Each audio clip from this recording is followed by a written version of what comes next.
will soon be standing where I am. Greg Orr, one of the poets of the United States. George can attest to that, being a poetry teacher. Greg's amazing. He's an amazing person. Totally love him. And his words are just beauty. So, Greg, if you could come up and do your poems, please.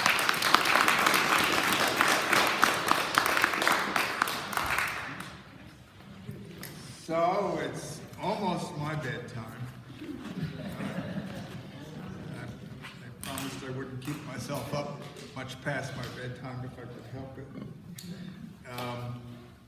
I want to thank everybody here for all that they've shared with us and with me tonight. But if I started doing that, I would, run out of what little time I have left. So let me just say I love being here. This is my second time, and I'm going to keep coming back whether I'm invited or not. So take that, Hocking Hills. Last night I quoted something. I'm going to put a little context around the reading. They're going to be poems concerning the beloved and also something I call the book, which I will try to make sense out of before I start reading the poems, because the poems are short, they don't have any titles, they go all over here and there. So I'm going to create a little context first. First I'm going to look at my watch and make sure I don't screw up too much. Last night I quoted from a Jewish philosopher, early part of the 20th century, Martin Buber. He said, "The world is not comprehensible, but it is embraceable through the embracing of one of its beings." And so I'm sort of thinking about that issue of one of its beings. We can embrace a being, and that itself creates meaning. About 20 years ago, I woke up in the morning with this phrase in my head: the book that is the resurrection of the body of the beloved, which is the world. And for some reason, I knew what that meant. I'm sure you don't, but somehow I did as those things happened. And I knew that the only thing in that phrase that had a capitalization was book.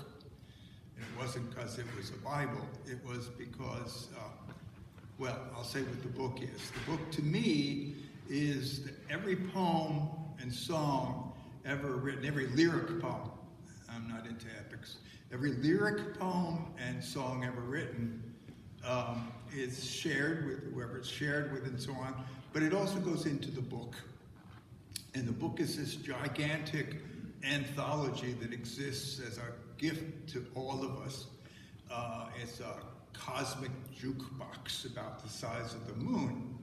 And then from it, as the world goes on, when we need a poem or song to sustain us, we pull it down and we find it, or we look through the book until we find it, or look through books. Anyway, the book is this, it's there. And then from it, we have to do something that, like Emerson said, which is make our own Bibles. Make an anthology of poems and songs that sustain us. Okay, that's the book. The beloved is whatever. It's not. We have multiple beloveds. It seems to me. I hope we have. Anyway, it's a person, but it could also be a place or a creature. Certainly, my beagle hound mix is a beloved of mine. It could be a creature, it could be a place, it could be a tree that we love. It's something that brings us into relation with the world and therefore fills the world with meaning.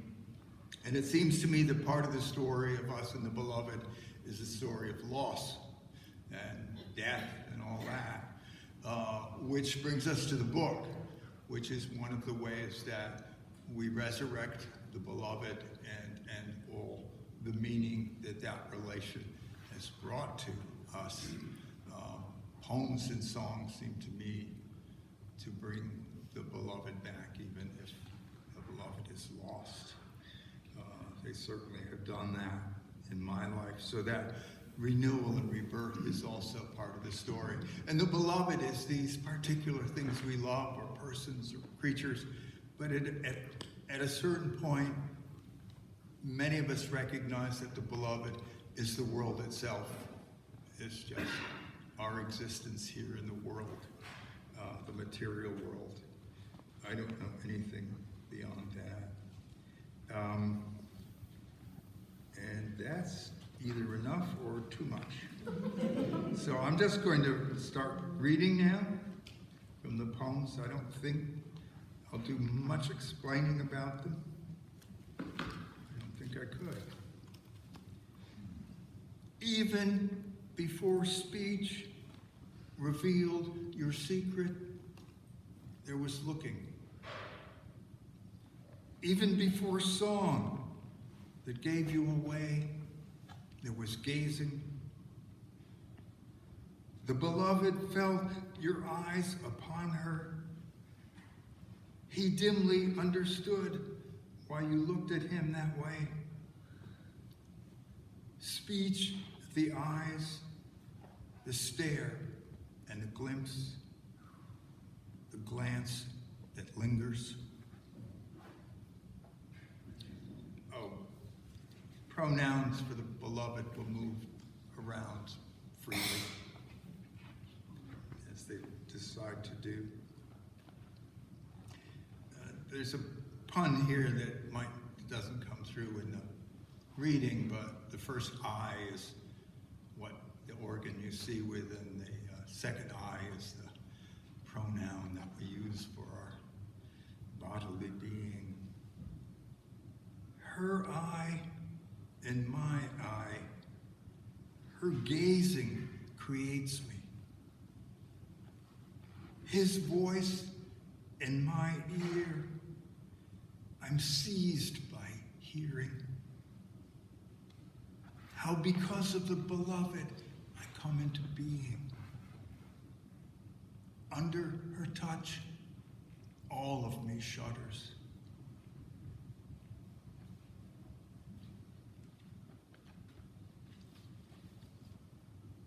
So who will go first and who will give most? My bold phrasing pleases me. I think it proves I'm in charge and can sharply bargain over what parts I still control. To my surprise, he simply insists I hold nothing back. Her only request, I surrender all I possess.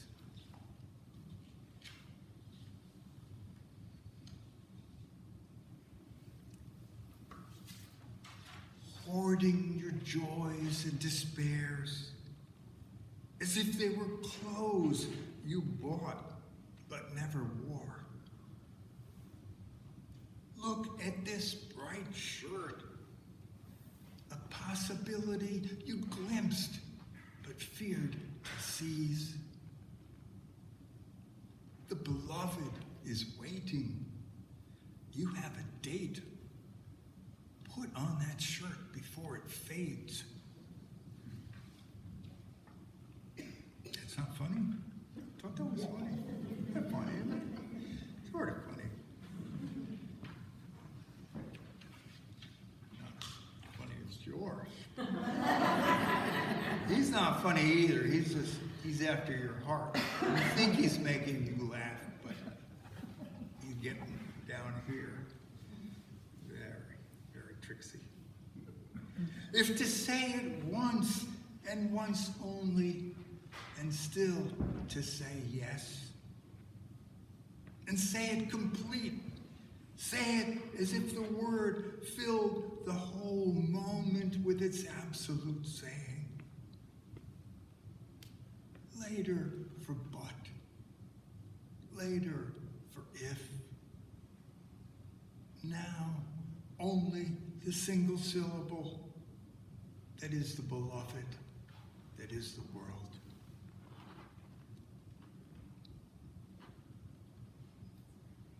For such a journey, maps are useless. Physical distance, the least of it. Between one heart and another, a short road and a long path. Getting lost, what's wrong with that?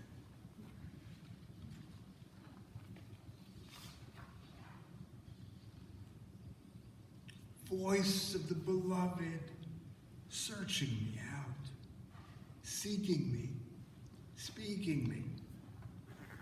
speaking herself first, speaking his own being in order to awaken mine.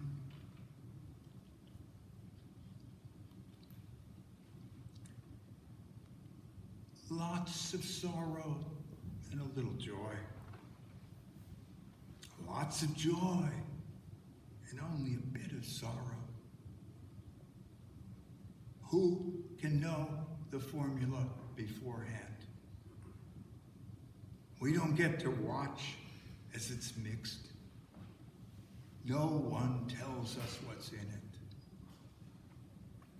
We lift it to our lips, azure elixir that burns our throats to crystal.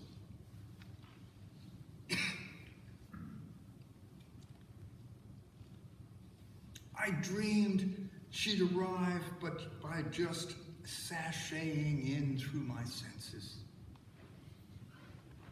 But for someone like me, love couldn't enter until I was broken all the way to the center.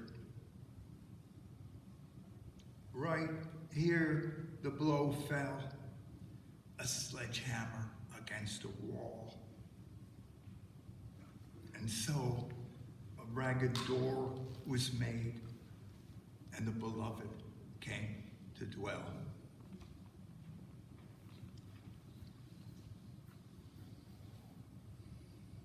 One of the things about, well, partly about being a poet and partly about the sense of this relationship between our own being in the world and the idea of poems and songs and the book is what language does, which we poets kind of get fascinated by what's inside words and what words can do. There's the daisy, white petals and a plush yellow center. And so we begin our anxious interrogation. She loves me not. Plucking it bare like a plump chicken we plan to cook. Daisy comes from day's eye, the sun, a flower as metaphor for the world's splendor. The beloved shining on us all the time, and us with our silly questions.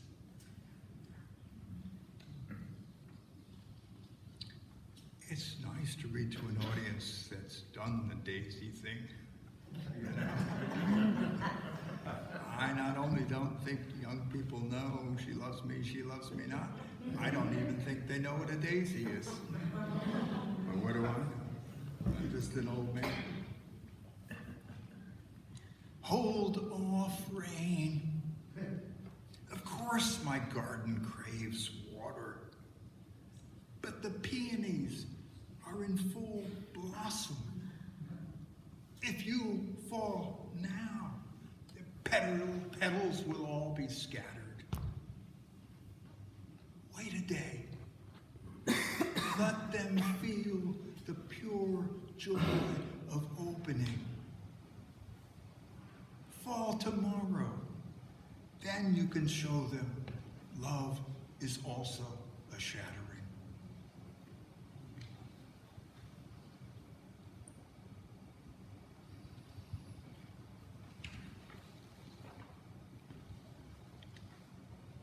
Seems to me that there's that relation and love and meaning and what that brings into us, and then there's also this certainty that loss is part of the story.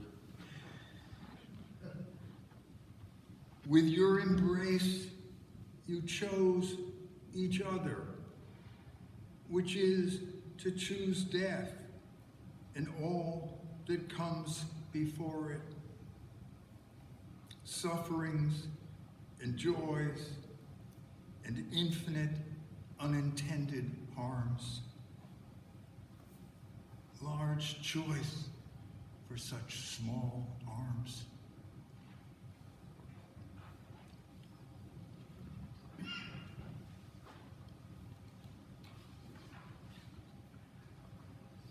To learn by heart is to learn by hurt. Grief inscribing its wisdom in the soft tissue. Song you sing, poem you are. Finger moving, precise as a phonograph needle along the groove of scar.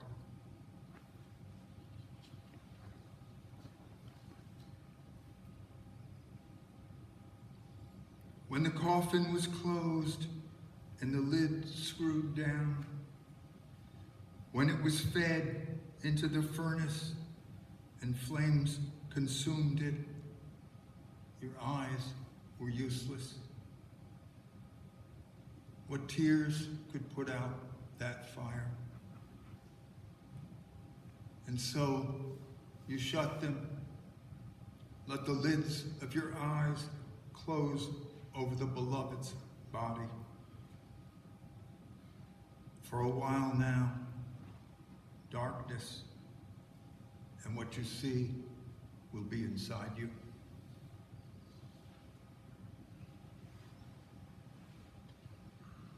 Not to make loss beautiful, but to make loss the place where beauty starts. Where the heart understands for the first time the nature of its journey. Love, yes, the body of the beloved as the gift bestowed, but only temporarily, given freely, but now to be earned, given without thought, and now loss has made us thoughtful.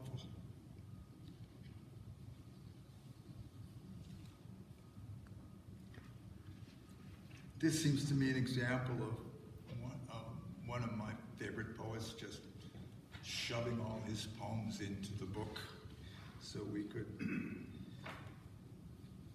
have them later. Whitman, Walt Whitman, he liked to make lists of trees, and birds, and stuff like that, just things that he saw. And he was paralyzed at a certain point in his life and cooped up in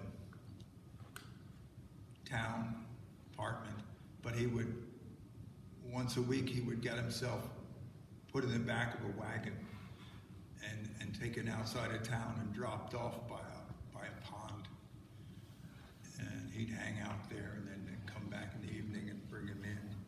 So I was kind of imagining him there.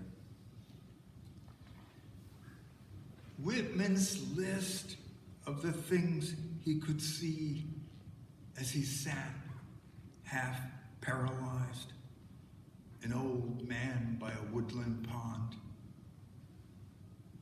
The names of the different trees, the birds he glimpsed or only heard recognized by their songs. The bushes and grasses that grew there, how happy those lists made him. Birch, dogwood, sycamore, red oak. Gazing from where he loafed on the bank, or from the pond itself, where he floated naked in the round pool of it, as if he were the pupil in a wide open eye. And the trees around it, delicate and strong as lashes. Oh, the world, what eye is wide enough? What pupil sufficiently diligent? Let's put our poems in the book. Let's add what we see to the beautiful list.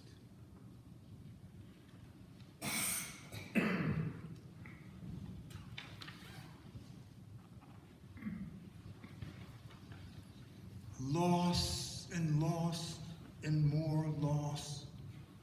That's what the sea teaches. The need to stay nimble against the suck of receding waves, the sand disappearing under our feet. Here, where sea meets shore, the best of dancing floors.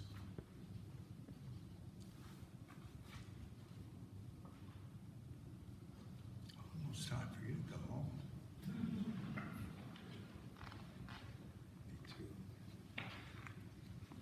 This is one of those fun things you do in reading sometimes. You skipping. The world comes into the poem comes into the world.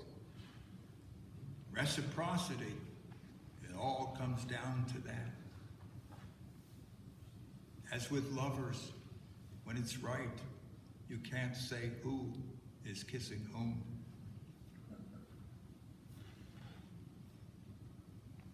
Even the saddest poems have journeyed past death and been resurrected as words on a page. Death never stopped the simplest poem. Death starts them, launches them out into the future, so they will someday wash ashore on the beautiful page of the book. Message scratched on a log or launched in a bottle. I write to you from the world.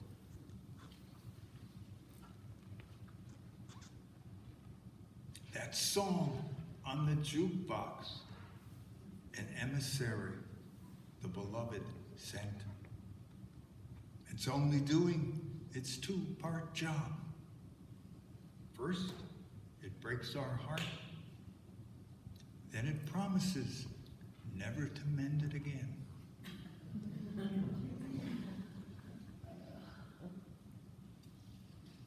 So this is sometimes we poets do literary references.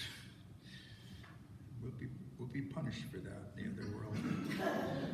Anyway, this one is sort of a reference to a William Blake poem called Tiger, Tiger, Burning Bright in the Jungles of the Night, which is a cool, weird poem. I thought I was hunting for a poem. Hours spent leafing through dusty books, huge anthologies. And all the time, the poem was stalking me. Tiger, burning in the forests of the night, eager to devour my heart. No, not my whole heart, only the rotten parts. Only what needed to be renewed. Only what needed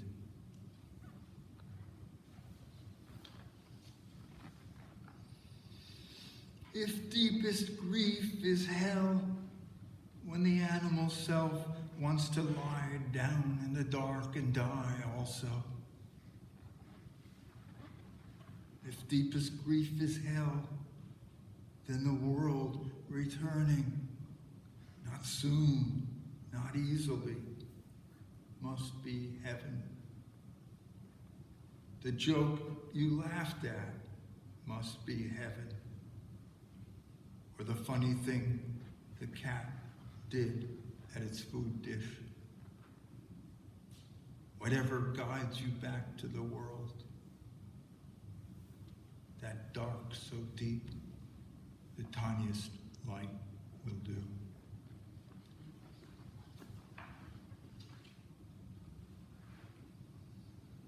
River inside the river, world within the world. All we have is words to reveal the rose that the rose obscures.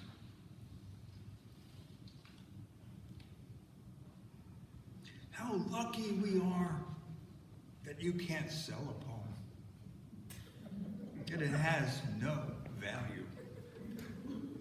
Might as well give it away. That poem you love that saved your life, wasn't it given to you?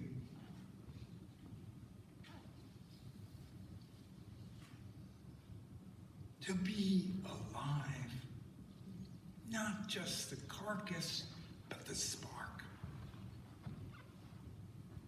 That's crudely put, but if we're not supposed to dance, why all this music?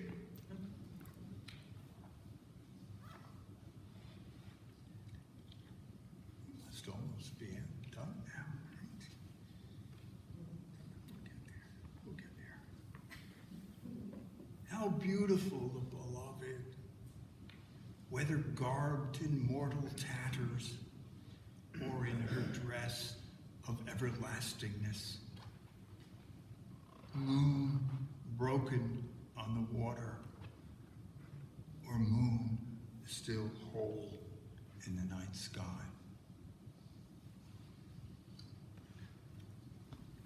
Squander it all. Hold nothing back. The heart's a deep well, and when it's empty, it will fill again.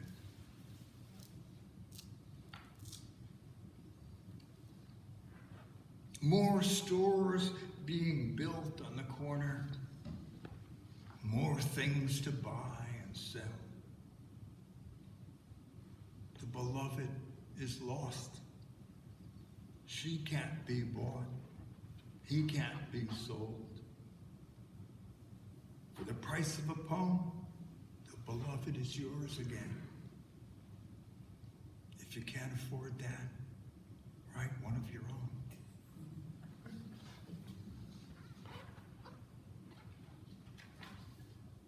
Last poem. This is what was bequeathed us. This earth the beloved left, and leaving left to us. No other world but this one. Willows and the river and the factory with its black smokestacks. No other shore, only this bank on which the living gather. No meaning but what we find here. No purpose but what we make. That and the beloved's clear instructions turn me into song, sing me awake. Thank you very much.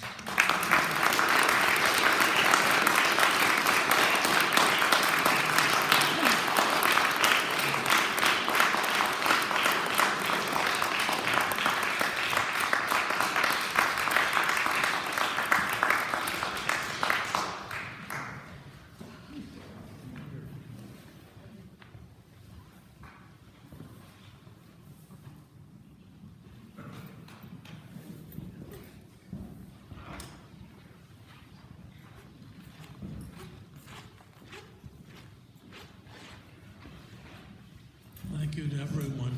Another great evening. There'll be a video. Allison's been good enough to film this for 2 days, and we'll let you know when it's available. So everyone have a good night. Thank you so much.